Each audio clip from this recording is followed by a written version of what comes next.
적사병이 온 세상을 휩쓸었다.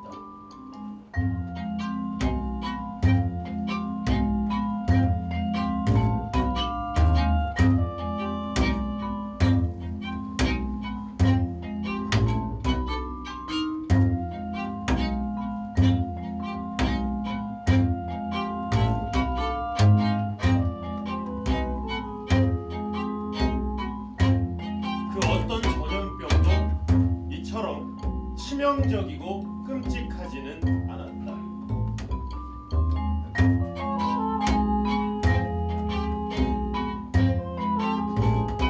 적사병은 붉은 피에 낙인을 찍었다.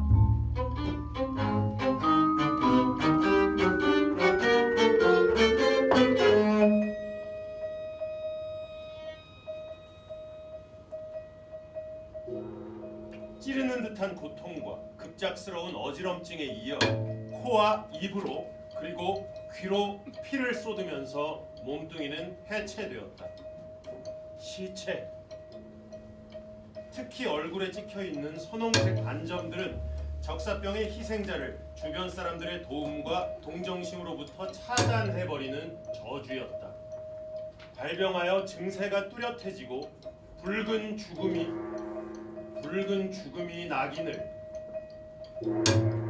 낙인을 찍기까지 반 시간이면 좋겠다.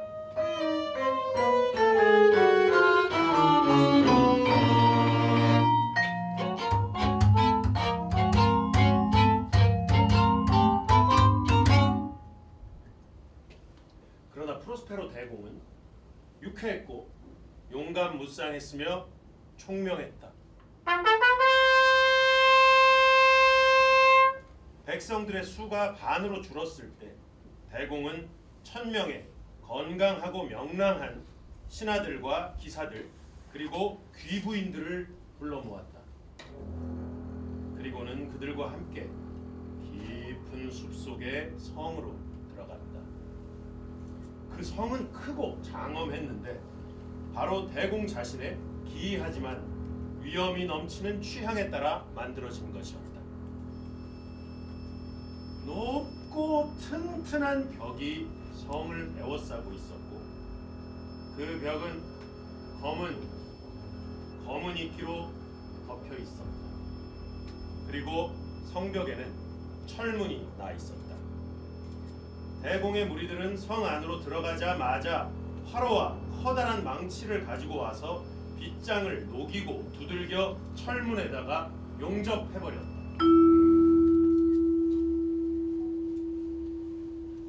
이제 밖에서 안으로 들어올 수 없게 되었고 안에서도 밖으로 나갈 수 없게 되었다.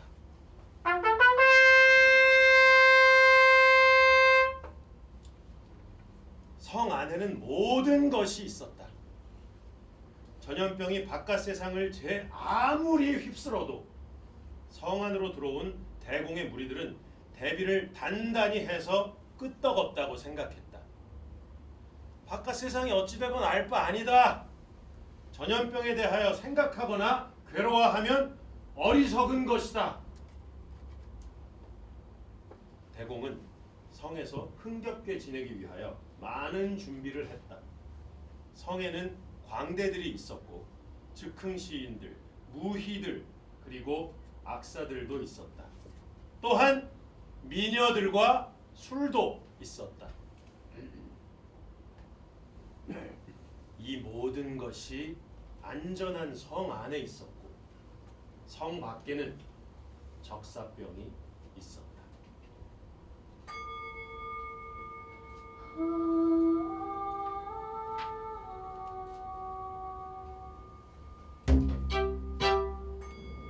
세상을 버리고 성으로 들어간 지 반년 정도가 되었을 때 프로스페로 대공은 엄청나게 화려한 가장 무도회를 열었다.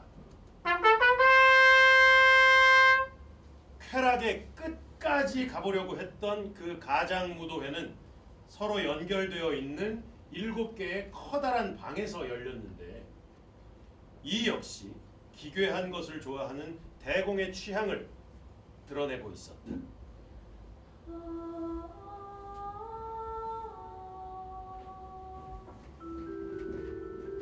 7개의 방은 연결되어 있었지만 일렬로 늘어선 것은 아니었다. 하나의 방에서 그 다음 방으로 옮겨갈 때는 오른쪽 또는 왼쪽으로 방향을 꺾어야 했고, 그럴 때마다 분위기가 확연히 달라졌다. 방으로 들어가면 좌우 벽면의 한가운데 폭이 좁은 고딕 양식의 창이 길게 수직으로 나 있었고, 그 창은 새규리로 되어 있었다.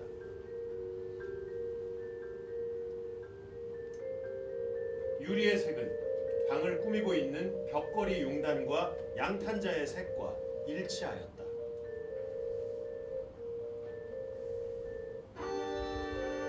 가장 동쪽에 있는 방은 푸른 벽걸이 융단과 푸른 양탄자로 장식되어 있었고, 유리창도 푸른색이었다.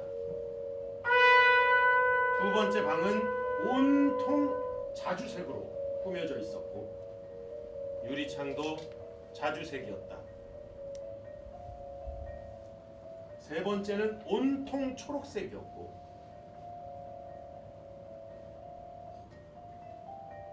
네 번째는 주황색,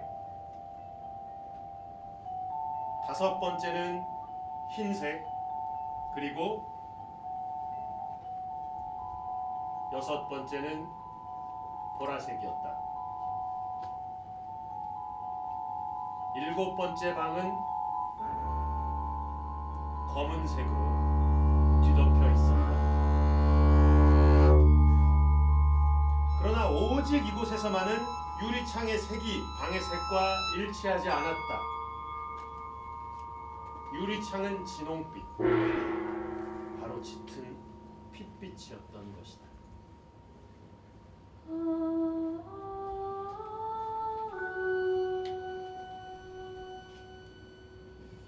일곱 개의 방에는 여기저기에 널브러져 있거나 천장에 매달려 있는 이런저런 황금 장식물들이 있었지만 그 어디에도 등불이나 촛대는 없었다.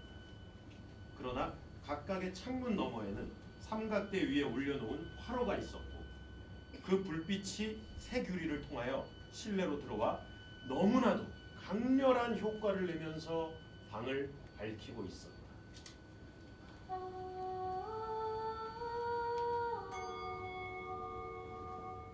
이렇듯 7개의 방들은 보기에도 힘겨울 정도로 기이했던 것이다. 가장 서쪽에 있는 방에서는 핏빛 유리창을 통해 불빛이 방으로 들어왔고, 그 빛이 검은색 벽걸이 융단 위에 떨어질 때는 그 느낌이 실로 무시무시했다. 이렇게 검은 융단에 핏빛이 쏟아지는 그 방에서는 사람의 얼굴이 너무나도 험악해 보여서 사실 그곳에 들어갈 정도로 담대한 사람은 거의 없었다.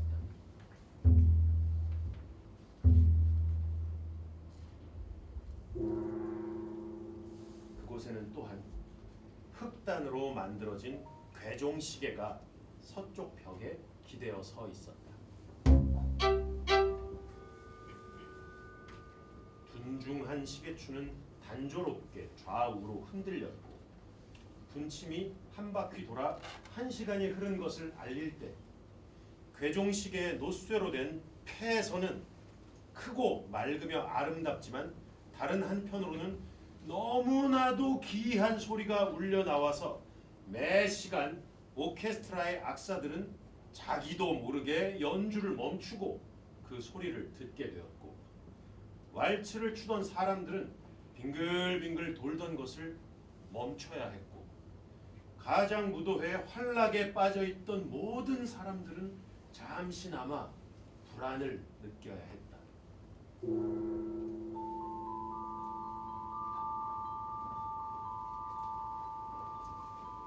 시계의 종소리가 울려 퍼질 때 가장 심하게 히히덕거리던 사람들도 안색이 창백해졌고 나이 많은 사람들은 어지러운 몽상에 빠져든 것처럼 이마를 손으로 받치고 있었다.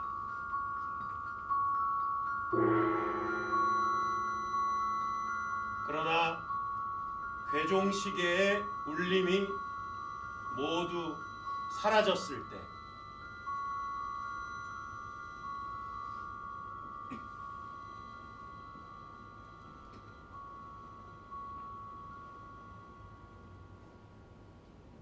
가벼운 웃음이 단번에 모든 사람들에게로 번져나갔다.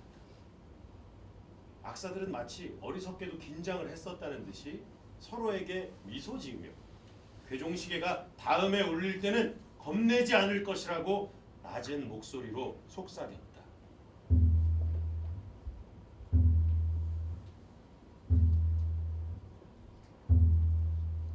그러고 나서 60분 또는 3600초가 어느 틈엔가 흘러가 버리고 흑단의 괴종시계로부터 종소리가 다시 울려 퍼졌다. 사람들은 다시 불안과 공포 그리고 괴로운 생각에 빠져들었다.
그래도 가장무도회는 화려하고 성대했다.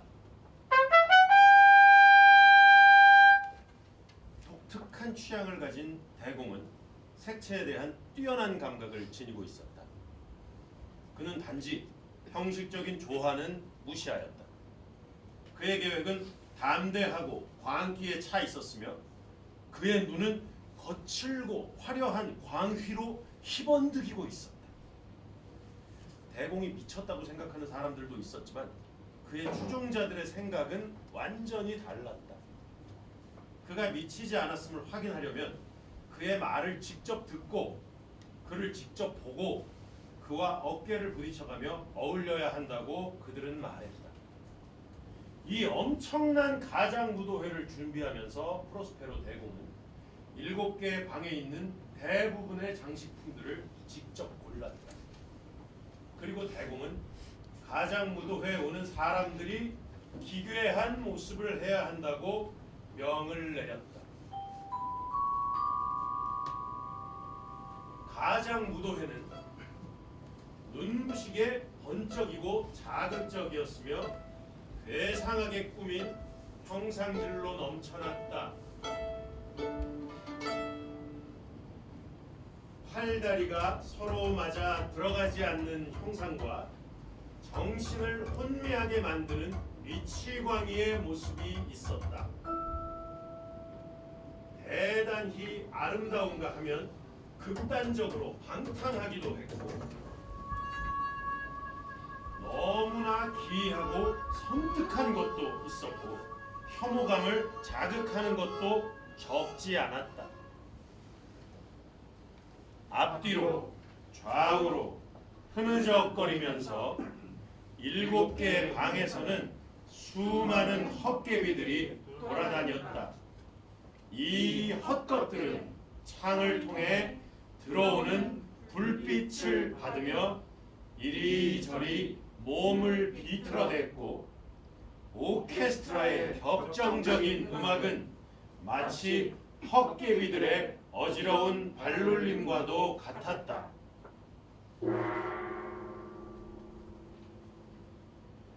그러다 얼마의 시간이 흐른 후 검은 양탄자가 깔려있는 방에서 흑단의 괴종시계가 울리기 시작했다. 일순간 모든 것이 움직임을 멈추고 종소리 이외의 모든 것이 정적에 빠져들었다. 헛개비들은 선체로 뻣뻣하게 얼어붙었다. 그러나 종소리의 울림은 이내 사라졌고 가벼운 반쯤 억제된 웃음소리가 다시 들려왔다. 그리고 다시금 음악 소리가 커지고 헛개비들은 다시 살아나서 삼각대 위에 화로에서 나와 새규리를 통해 들어오는 불빛을 온몸으로 받았다. 그들은 더욱 흥청망청하며 헐떡이는 가운데 몸을 뒤틀었다. 그러나 7개의 방 중에서 가장 서쪽에 있는 방으로 감히 가보려는 자는 없었다. 밤은 깊어갔고 핏빛 유리창으로 들어오는 빛은 더욱 붉었고 검은색 장식천은 오싹한 느낌을 주었다.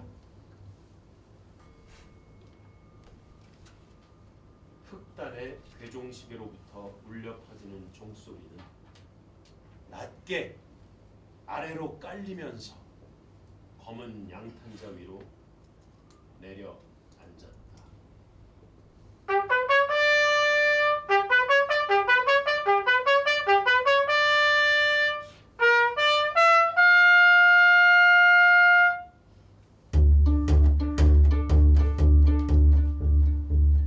그러나 다른 방들은 사람들로 빽빽히 채워져 있었고 그들은 열병처럼 뜨거운 생명의 박동으로 흔들거렸다.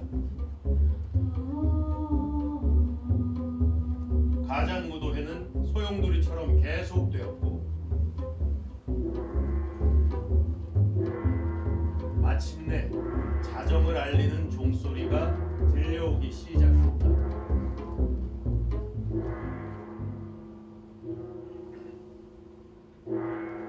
음악이 멈췄고 춤추는 사람들도 멈췄고 전과 같이 모든 것들이 불안감 속에서 멎어버렸다.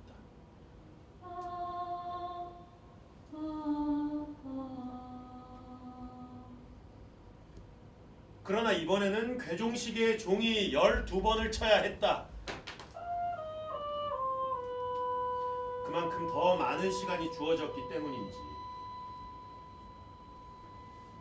가장무도회에 온 사람들 중에서 생각이란 것을 좀 하는 사람들의 머릿속에는 더 많은 생각이 숨어들었다. 그만큼 더 많은 시간이 주어졌기 때문인지 마지막 종소리가 정적 속으로 완전히 사라지기 전에 그 누구도 눈치채지 못했던 가면을 쓴 어떤 인물의 존재를 많은 사람들이 비로소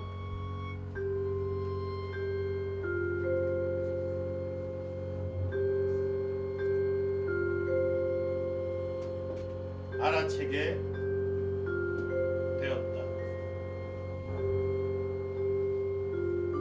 사람들은 이 새로운 인물에 대하여 조금씩 수군거리기 시작했고 마침내 놀라움과 반감, 공포와 혐오감을 드러내며 웅성이게 되었다. 이 가장무도회에서는 가면과 복장 그리고 분장에 있어서 거의 무한대의 자유가 주어졌기 때문에 여간에서는 시선을 끌기 어려웠다. 그러나 이 문제의 인물은 대공이 허용하는 거의 무한대에 가까운 그 한도마저 넘어버렸다.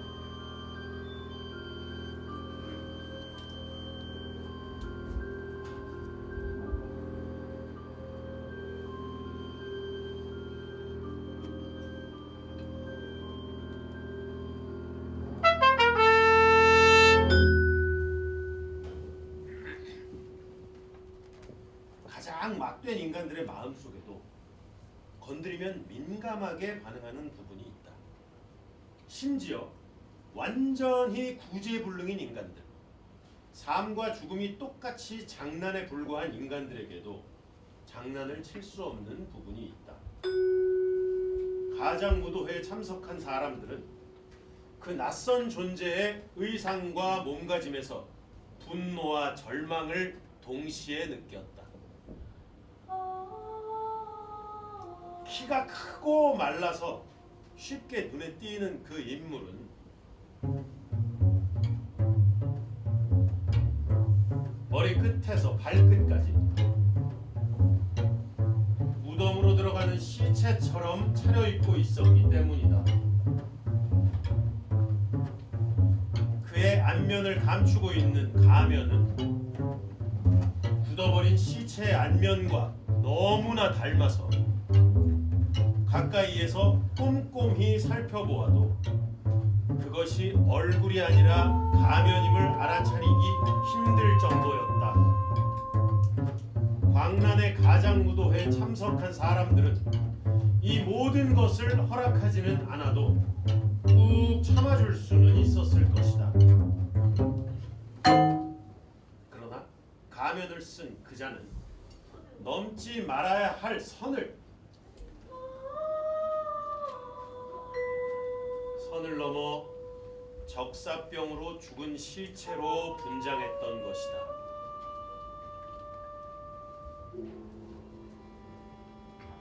그가 입고 있던 수의는 피로 얼룩져 있었고 사람의 얼굴을 그대로 닮은 가면의 널찍한 이마 부분은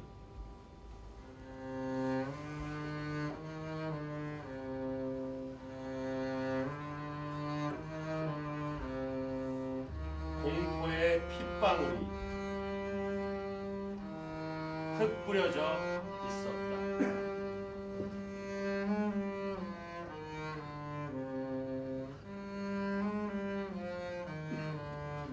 그는 마치 실체 역할을 좀 더 충실히 수행하려는 듯 춤추는 사람들 사이로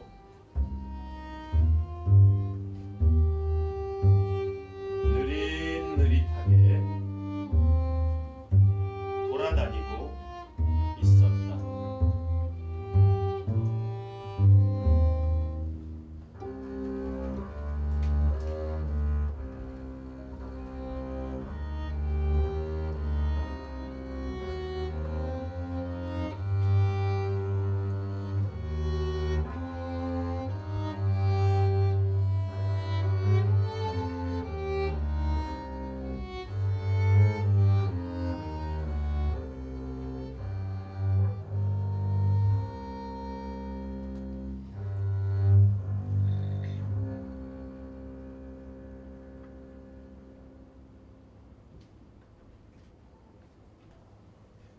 프로스페로 대공의 눈길이 시체로 분장한 이 인물에게 닿았을 때 그는 경련을 일으켰다. 두려움과 혐오감이 뒤섞인 상태로 대공은 부르르 몸을 떨었고 그 다음 순간에는 분노로 인하여 얼굴이 벌게졌다. 감히 누구냐? 그는 자신의 곁에 있던 신하들에게 거친 목소리로 물었다. 감히 누가 나를 모욕하려고 하는가? 놈을 붙잡아 가면을 벗겨라! 해가 뜰 때 성벽에서 교수형에 처하리라!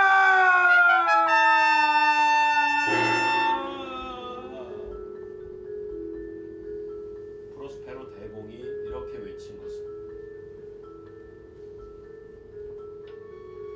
가장 동쪽에 있는 푸른색 방에서였다. 대공이 한 말은 7개의 방들을 통해 크고 분명하게 울려 퍼졌고 음악은 숨을 죽였다.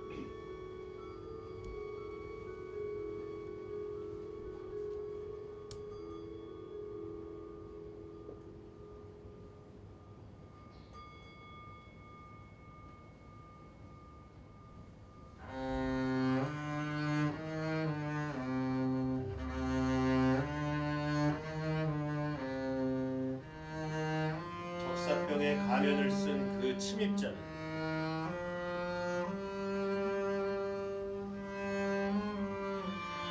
신중하며 장엄한 발걸음으로 대공을 향하여 접근하고 있었다.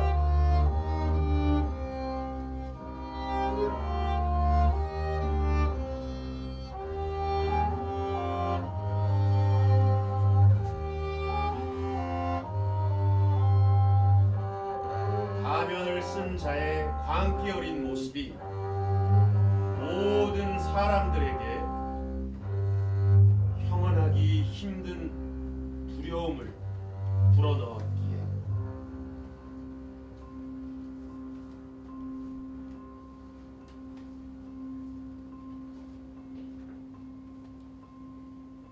그 누구도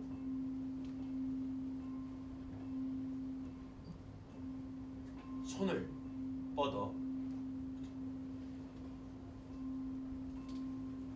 그를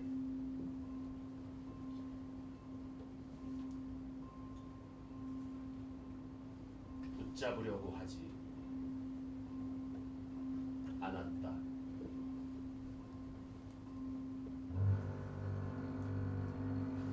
그렇게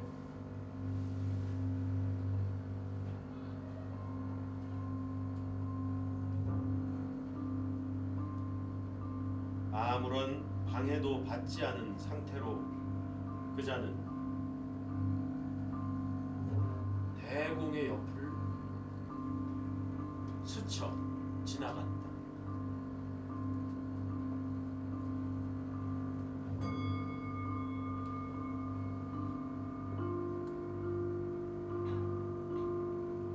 수많은 사람들이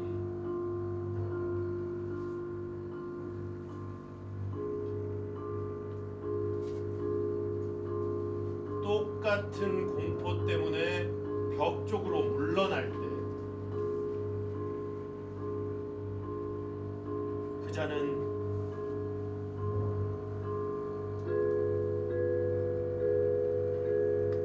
예의 그 장엄하고도 흔들림 없는 발걸음으로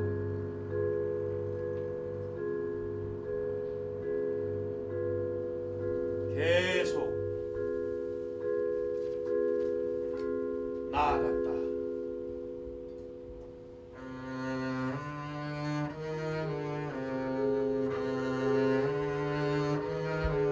그는 푸른색 방에서 자주색 방으로, 자주색에서 녹색으로,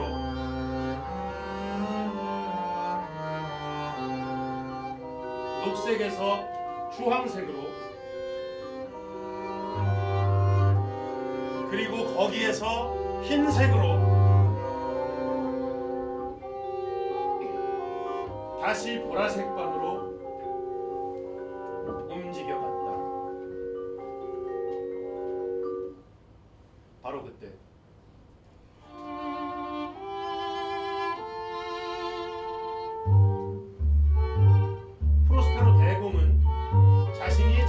그나마 겁을 냈다는 사실에 대한 수치심으로 그리고 침입자에 대한 분노로 광기가 끓어올라 급히 그자를 향해 돌진하며 6개의 방을 통과했다.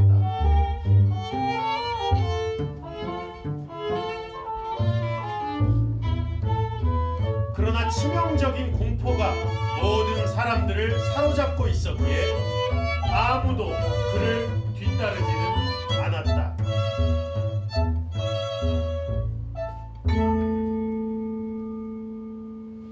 단검을 뽑아 높이 치켜든 대공이 적사병에 가면을 쓴 자에게 아주 가까이 접근했을 때 마침내 7번째 방의 맨 끝에 도달한 그자는 갑자기 몸을 돌려 대공과 마주했다.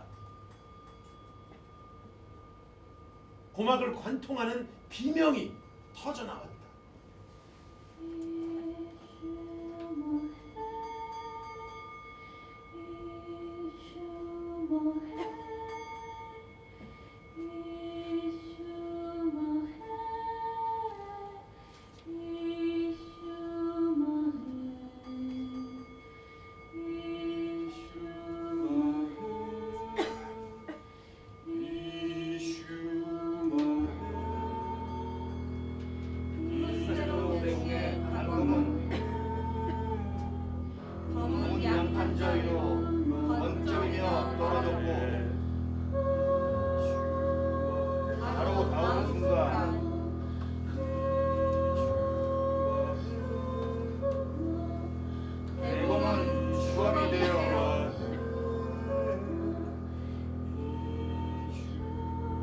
양탄자 위로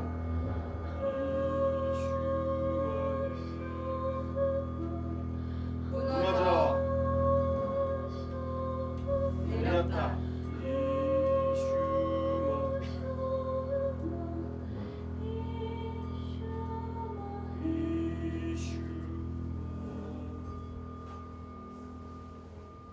그러자 절망으로부터 필사적인 용기를 쥐어짜면서 몇몇 신하들이 서쪽 끝에 있는 검은색 방으로 달려갔다.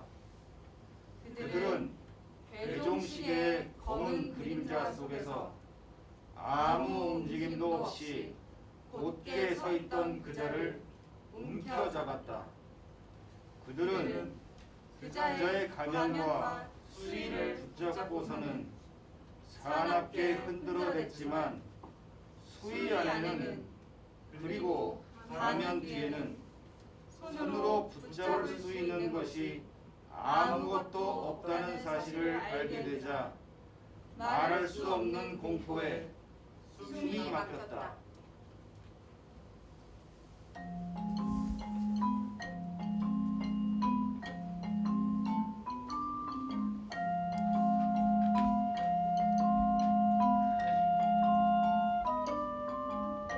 이제 적사병의 존재가 확인되었다. 적사병은 마치 한밤의 도둑처럼 들어왔던 것이다. 가장무도회를 즐기던 사람들은 피가 흩뿌려진 무도회장에서 하나씩 쓰러졌다. 쓰러질 때 절망적인 모습으로 사지를 뒤틀며 죽어갔다. 희희낙낙하던 자들 가운데 마지막까지 숨이 붙어있던 자가 마침내 쓰러지자 흑단의 괴종식에도 숨이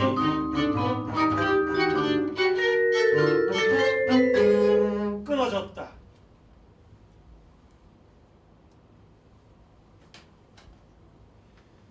그리하여 어둠과 소멸 그리고 적사병이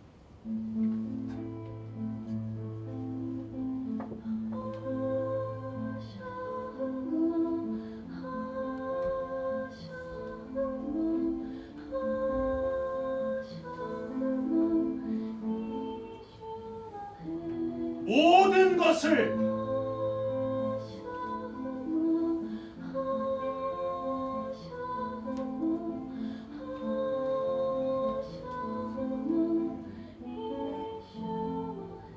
끝없이